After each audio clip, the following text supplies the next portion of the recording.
Enak mana sih, fishing ataupun manufaktur? Dan ada banyak sektor pilihan nih. Aku bingung banget nih mau pilih sektor yang mana, dan yang lebih cepat SLC-nya itu sebenarnya sektor apa? Jadi banyak teman-teman yang sangat meragukan ataupun bingung, teman-teman ragu pilih yang mana yang teman-teman bagus untuk bisa cepat terbang dan pekerjaannya enteng ringan. Ini di sini akan saya bahas terkait semuanya yang teman-teman pertanyakan ataupun teman-teman yang mungkin masih bingung dalam memilih sektor dan bisa cepat terbang.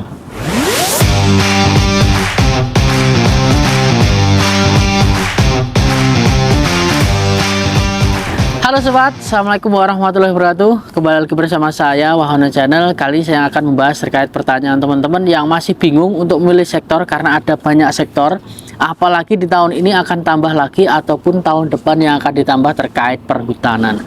Manufaktur, shipbuilding, service 1, service 2 dan juga fishing ini sudah resmi, dan masih banyak teman-teman yang bingung karena nanti pilih yang mana yang kerjaannya lebih enteng dan gajinya besar. Tentunya di sini yang dicari teman-teman tuh gajinya besar, kerjaannya enteng, dan cepat dapat SLC. Itu yang jadi teman-teman selalu pertanyaan ketika masih belajar ataupun sudah belajar lama tapi bingung memilih sektor.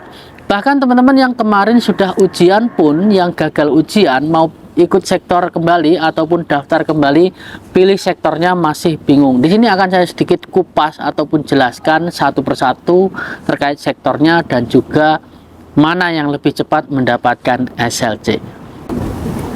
Yang pertama, di sini saya akan bahas terkait berat kerjaannya ya di pekerjaan.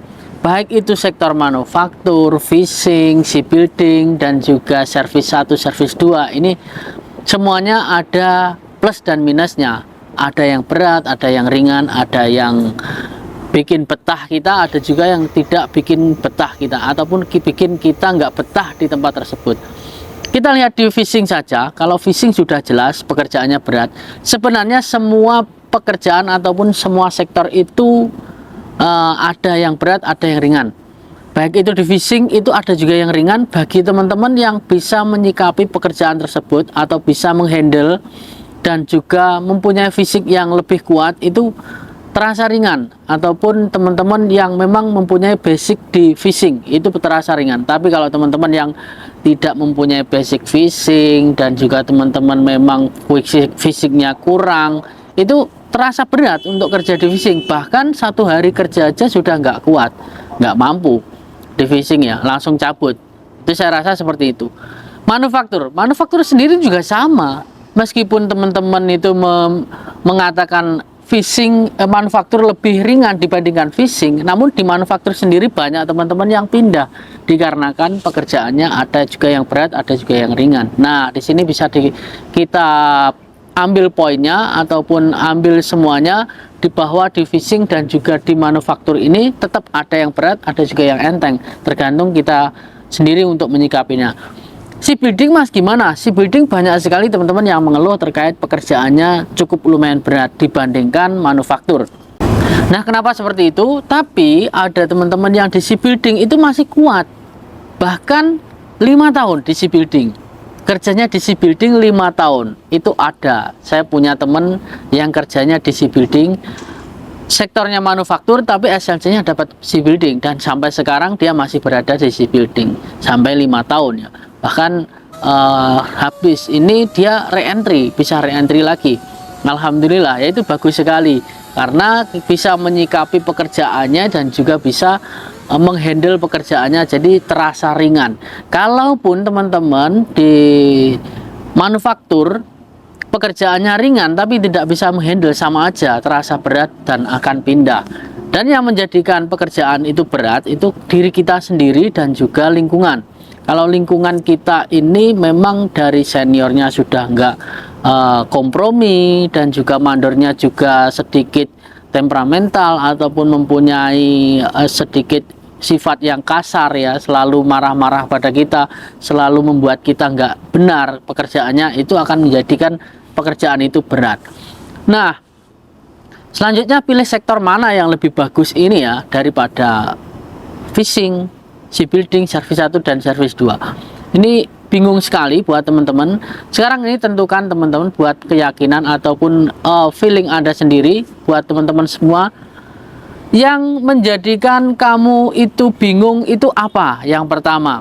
Dan yang kedua, kamu itu punya keahlian apa, dalam bidang apa, dalam pekerjaan. Jika kamu tidak punya keahlian apapun, itu pilih sektor apa saja bisa. Ya, pilih sektor apapun bisa. Nah, lalu SLC-nya gimana nih, Mas? Terkait SLC itu pasrah saja sama yang bikin lombok ataupun ngecat lombok ya. Saya rasa kita pasrah aja. Kalau SLC ini nggak ada yang bisa mempercepat antara sektor A, sektor B, dan sektor C, baik itu manufaktur, shipbuilding, fishing, servis 1, servis 2. Tidak ada yang bisa memberikan potensi kamu kalau ikut sektor ini kamu akan cepat terbang. Sektor ini bisa cepat terbang. Nyatanya teman-teman yang sudah ikut fishing masih ada yang belum terbang 2 tahun. Ikut shipbuilding juga sama, ada yang belum terbang, yang katanya diprioritaskan. Nah, dari sini kita bisa menilai kalau bahwa sektor ini tidak menjamin bisa cepat terbang. Yang bisa menjamin cepat terbang itu hanya nasib kita. Kalau nasib kita baik, maka di situ akan bisa cepat terbang. Nah, yang terakhir di sini, buat teman-teman yang benar-benar bingung untuk memilih sektor, saran saya di usia 35 ke bawah itu pilih sektor manufaktur saja ya. Shipbuilding juga bisa, servis 1 juga bisa. Kalau teman-teman usianya sudah 35 ke atas, itu baik ke fishing. Sebenarnya tidak mudah juga ya sebenarnya fishing itu, cuman ujiannya lebih mudah. Untuk fishing KKM-nya lebih rendah dan potensinya kelulusan itu tinggi. Jadi buat teman-teman untuk memang bahasanya itu kurang, bisa ke fishing. Karena di 35 tahun ke atas ini, untuk saya tidak meremehkan ataupun menjelekkan, ataupun teman-teman yang di 35 ke atas ini tidak bisa bahasa, tidak. Tapi potensinya untuk belajar ini sedikit, ada yang malas, ada yang rajin. Karena apa? Di situ sudah mempunyai keluarga, jadi lebih mementingkan keluarga daripada belajarnya. Mungkin kurang lebih seperti itu ya, karena pikirannya kita harus mencari nafkah dan juga belajar bahasa Korea. Jadi buat teman-teman yang di bawah 35 tahun ke 35 tahun ke bawah, itu lebih bagus di manufaktur ataupun di servis 2. Buat teman-teman yang terbang di bulan-bulan ini atau bulan depan, persiapkan mentalnya dan juga fisiknya, karena musim dingin akan segera tiba. Karena musim gugur ini sudah mulai dingin, jangan lupa bawa jaket tebal. Semoga bermanfaat. Sampai ketemu lagi di video selanjutnya. Salam kegagalan adalah kunci dari keberhasilan. Annyeonghaseyo.